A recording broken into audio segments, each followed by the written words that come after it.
Hello and welcome to The Main Straight, the official F1 in Schools podcast, hosted by yours truly, Mr. Tom Deacon. That's me speaking right now.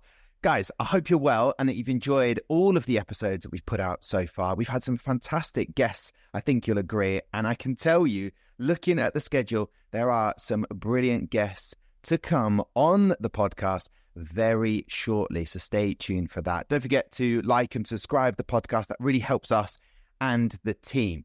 So, what about today's episode? And I have to say, I'm incredibly excited about this one because we are speaking to Sven Smeets, sporting director at one of the world's leading Formula One teams, Williams Racing. Now, Sven has got such an illustrious career history that spans 3 decades and encompasses everything from a role as a co-driver in rallying to holding the position of team manager at Citroën Racing and motorsport director at Volkswagen Motorsport.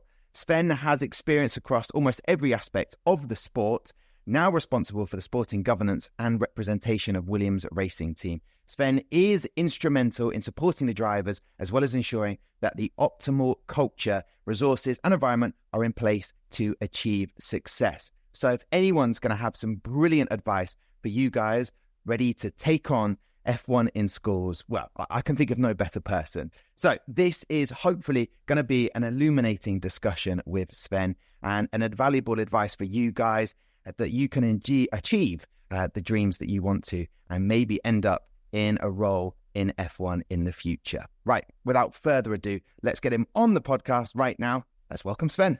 Yeah, good morning, Tom. Well, listen, an absolute pleasure to have you on this podcast, and I'm hoping you can bring some of that expertise that you definitely have. I want to take it back, if I can, for your career path from rally co-driver to sporting director at Williams Racing. Tell us a little bit more about that where that journey started and how it came to be. Well, I was co-driving as an amateur in the national championship in Belgium, and then in '95 I was lucky to sit next to a very young Belgian talent and sign my first works contract, and that went then on until 2005. I switched driver once in the middle, and then into the 2005. Unfortunately, my driver wanted to sign for a team where I didn't really have the hopes in. And so we parted ways, and I was lucky that the team I was driving for, which was Citroën Racing at the time, needed somebody to lead up their academy. And at that time, that was, for example, Chris Meek, which probably some people know, and Danny Sordo, and there was a very young Frenchman called Sébastien Ogier. And so I started to work in the team as a junior team manager, it was called at the time. And from there on, I've made a career in teams, actually never looked back to the co-driver seat, although I had a few times the opportunity to go back co-driving. But I really liked it to work in a team. And at that time, I think there was about 350 people at Citroën, and became part of it, became team manager there. Then moved with OJ to Volkswagen, stayed 10 years at Volkswagen, had 2 years with Peugeot in Le Mans, because in 2009 I was in Le Mans. And then in 21, Jos Capito, who I worked for 6 or 7 years before, called me and said, look, we're making a role of sporting director at Williams Racing. Are you interested? And I looked to it, and of course, the sporting part, the Formula One regulations were very new for me. But there was also the project to head up the academy, and that's actually what was a little bit what I started with when I came out of the co-driver seat, and that role in general really spoke to me, and I said yes, and that made me move from Volkswagen in 21 to Williams Racing. Yeah, it's an intriguing journey, Sven. There's lots of things I want to pick apart there. For example, when you had that, it wasn't your decision, when things in your career path didn't go the way you necessarily planned, how did you adapt? Is it about saying yes to opportunities, or is it about whether you really have that passion to do that, or how does that work? What was the thought process during that time? The thought process is always that you need to be fully committed to the new role that is being offered to you. I've had some other roles being offered where I did say no for various reasons, Sometimes I didn't really believe in the project, or it was maybe at the time where you're alive because you have young children, it didn't work. But yeah, I mean, once the role is there, you talk to the people, and this was a little bit also why I came to Williams, because Jos and the board explained me that we were on a long-time journey to build Williams back up, to start to be in the points, to start to be on podiums, to win Grand Prix, and to try to win a championship again. And it's that journey, that plan that was in place, that Dalton put in place, that really spoke to me, because I did it once at Volkswagen. We started with nothing and became WRC champions, and created and built the team up to in a similar journey as where we are here in Williams. And we were lucky to fast track it a little bit. The 7-year plan became a 2-year plan when we won our first championship. I know in Formula One it probably will take a little bit longer. Yeah, it's that belief in what has been put in front of you. And for the same reason, you also sometimes maybe should say no and be happy where you are, because there is still a lot you can learn in the role where you're in. And there's a lot that you can bring to the team working in the role you're actually in. So it's a mixture of taking the right opportunities for yourself, and then also not be afraid if there is a move involved, because I moved 4 times for my job now, all over Europe and now into the UK. That's part of it, and then you need to make the most of it. And of course, the older you get and you have a partner, maybe children, those decisions become harder, because leaving a country where everybody's happy just because you want to go and do something else needs a strong family bond. But I've been lucky that my wife for the moment hasn't said no to anything yet. Although she said now that she's not moving anymore. If I want to go and work somewhere else than in the UK, I'll probably be commuting to that place. But yeah, that's all part of it. And then just believe in yourself. I think that's one of the big key issues if you move jobs, because every time moving means new things. And I know there's a lot of people that don't like change. But I think change you can put in something exciting, something that you really want to do. And so most of the time I have gone for the opportunities when I thought that was a great opportunity. Oh, thank you very much for sharing that, Sven. I mean, it's a fantastic career. And I imagine a lot of the competitors in the F1 in schools will be in a school. There won't be too much moving of teams. Otherwise, that would be absolute chaos in that school. However... Yeah, we haven't seen that yet, actually. I mean, I'm looking forward to go this year to the finals and see actually there is transfers between schools. That will be something. Yeah. Well, sometimes what happens, it tends to be a student can no longer attend, and then they have to fill that job in new roles within the team. So you have teammates leave. But you were actually at the Aramco F1 in Schools 2023 World Finals in Singapore last year. You saw many of the teams working in person at the event. What impressed you the most about their work and car designs and just the teams in general? Well, first of all, the passion for it. I mean, I was very impressed how every school and every person or every team I talked with is so full of passion and so dedicated to be in that last top 3 and to go home with some prizes. I was also very impressed that they see this as their main project of their school year, which is quite impressive, because I can imagine that they have some other things to do too. And of course, talking to them, they all have that dream to be able to come into F1 one day as an engineer or in a different role. And it's just really nice to have, I don't know how many there were at the end in total, but everybody you talk to wants to come into F1. And it's nice to see that a sport creates so much passion and so much people willing to come into this sport. Yeah, so many do. And I guess that question is, how easy is that for them to do? You mentioned about that passion and dedication. Are those the 2 things that they would need to get into the world of motorsport? I mean, you've had 3 decades in motorsport. Are those attributes what is going to help them the most? Well, the good thing is that there is also some people now and again leaving the sport, which creates places. Not many, Sven. No, I know that this is true, but now with the 24 calendar, maybe now and again there is people leaving the sports, and we are in big competition with other engineering other engineering jobs such as aerospace. It's just believing in yourself. It's getting your degree in whatever you want to do, mechanical or aerospace engineer, and then just as soon as there is jobs coming up or becoming part of the graduate or industrial placement program, is taking that opportunity and come over. I mean, of course, there was lots of schools from Australia and from all around the world, and the pinnacle of F1 is in the UK and let's say Europe. So, and there is 10 teams, and if you can say there was, I don't know, 400 or 500 engineers in every team, then you know how many places there are in the world to work in an F1 team. But what I could also advise is, if there is not straight away a place on any of the student programs for an F1 team, don't hesitate to go, for example, to a team that is operating, or a manufacturer that is operating in WEC. I mean, yesterday I met Logan's performance engineer, who is new, and he's coming from Toyota. He was there for 3 years, and we've taken him from not let's say an F1 team. So there is no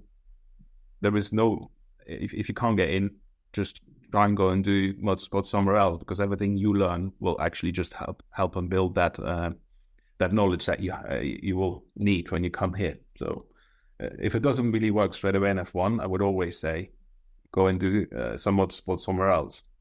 That's a fantastic piece of advice there, and that's good to hear about Logan. And I guess that if you do come from a different background, you come with different ideas which can help the team out, right?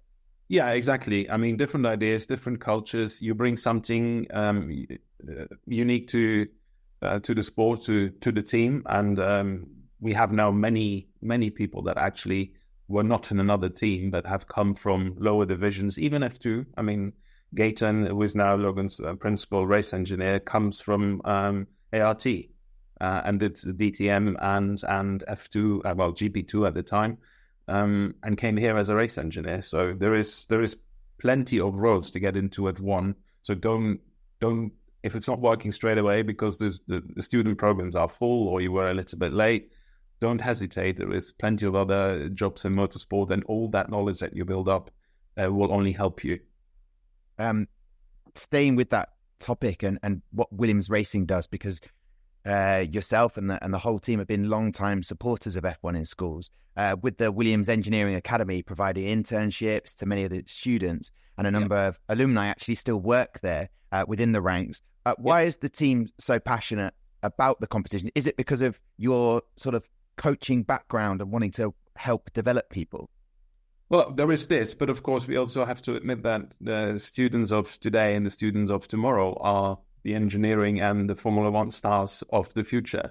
I mean, I am 51. I'm working together with a person in my department who is 58. There comes a day, that we need replacements, and one success of a team to be successful, and to be successful many years in a row, and always trying to be at that top of pinnacle, is that you have very good succession plans in place.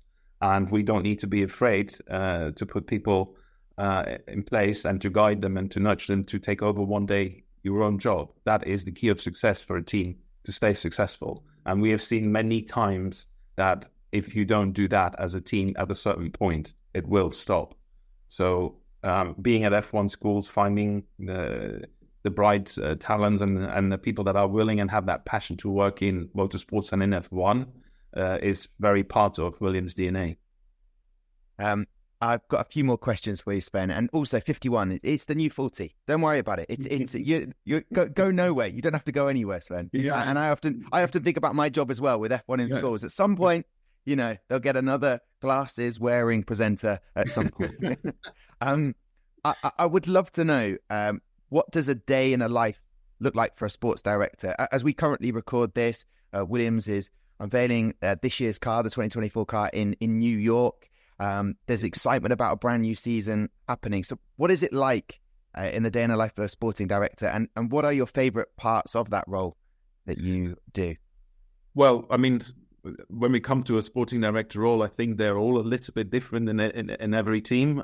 For example, so I have the academy under me, and I know in some other teams that, for example, like when James was at Mercedes, that sat under James, who was strategy director. So I have the academy. I also have heritage for myself, and then I have, of course, the race team, and let's say the sporting part, which is the regulations FIA that I do together with the team manager. So a day normally starts with a few meetings because we're in the full car build plan now. So we have every morning a meeting about how car build is going, because the freight is leaving on the 16th for the test in Bahrain. So that's normally how the morning starts. Then I have normally with the academy team a meeting every other day to go through what our drivers are doing. We have the F2 drivers starting the test in Bahrain in the weekend. We have 2 people in karting in the weekend. We have Leah Block doing a race of the Spanish Winter Cup. So we have people following that. And then, of course, setting their plans in place for the next 2 weeks, because we also see the academy as part of Williams' DNA to bring young, talented drivers into F1. And then in the afternoon, normally, I see my heritage director, and we go through what's happening in that week there. And yesterday I met a client who wants to buy an F1 car. So there is a huge variety of topics coming across my desk every day. But that's what makes it interesting. And we're also working on having our own academy test team so that we can give those young drivers a first taste of an F1 car. And we want to use that team as, again, an engineering school for our young engineers that are now maybe only coming to one test a year, and for the rest are working in the ops room. So yeah, there is still lots to do. It's all part of our building way to bring Williams back to the front. I did see an interview with your good self, Sven. I think it was recorded last year in the build-up to the 2023 season, and you said you had about 14 days off holiday, and that was it. I'm curious to know, coming into the 2024 season, have you managed to eke out any more holiday? Yes, we had the winter shutdown, which is another 9 days that adds to the 14 we have in summer. So Christmas was, although it eats in car build program, but you need to plan around it, was a very nice period this time of year, because we had the same as in summer. So we can't send emails, we can't receive emails, the phone can't ring, which made the Christmas period very quiet. Last year we had just people not working on the 25th and the 26th and the 1st. All the rest, we had people in for day, evening, and night shift. And of course, then now and again, you come into the factory and make sure everything's working. But this year it wasn't allowed. So yes, I managed to squeeze 9 more days in. So we're up to about 23, 24. Yeah. I mean, because I speak to so many of the F1 school students and the competitors, and they always say to me, every moment they have, weekends, holidays, they're working on the project. But I guess you come back from those breaks, recharge, ready to go. So that is really important that they get that balance right to know when to work hard and finish and accomplish tasks, but also to just refresh. Then you can come back with new ideas to challenges. Yeah, I mean, you really need to take those moments and really sign out your brain, because otherwise, I think Formula One never stops. And somebody told me when I took the job, and I have to admit he was absolutely right, because otherwise there is so much to do, so much ideas. You have so many people. We're now nearly up to 950, I think. There is ideas generated every day in every corner of the factory, so you could go and explore every day something new if you wanted to. But yeah, you need to recharge. Otherwise, I think after a few years, you would probably leave the sport, because it is so full on.